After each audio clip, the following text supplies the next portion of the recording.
حضرت ایوب کا میں تفسیر پڑھا تھا ڈاکٹر صاحب، ابھی سورہ انبیاء میں کافی انبیاء کو اللہ تعالیٰ نے ڈسکس کیا ہے، اسماعیل علیہ السلام، ذوالکفل، سلیمان، داؤد، سب کے بارے میں نا پھر اللہ کہتے ہیں کل من الصابرین، all of them were patient, اور اللہ تعالیٰ نے ان پہ رحمت کی. بہرحال تفسیر میں پڑھ رہا تھا کہ ایوب علیہ السلام کو اللہ نے بہت پین سے گزارا، یعنی وہ رو پڑے اور انہوں نے کہا کہ ندا لگائی جب انہوں نے کہ انی مسنی الضر وانت ارحم الراحمین، کہ اے میرے رب تکلیف نے مجھے چھو لیا ہے اور تو بے شک تمام رحم کرنے والوں میں سے رحم کرنے والا ہے.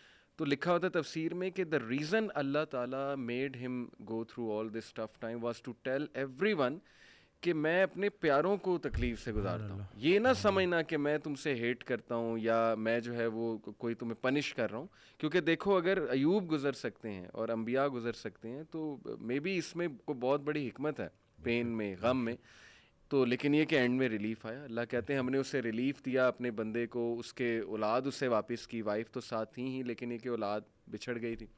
اسی طرح آپ دیکھیں زکریا علیہ السلام اولاد نہیں تھی، رو پڑے. مریم علیہ السلام کو ایک دن دیکھا کہ ان کے پاس پھل ہیں، بے موسمی پھل ہیں، تو دل میں خواہش کی اور نماز میں اللہ سے دعا کی کہ اللہ اگر تو بے موسمی پھل دے سکتا ہے تو تو مجھے اولاد بھی دے سکتا ہے، تو اس پہ قادر ہے.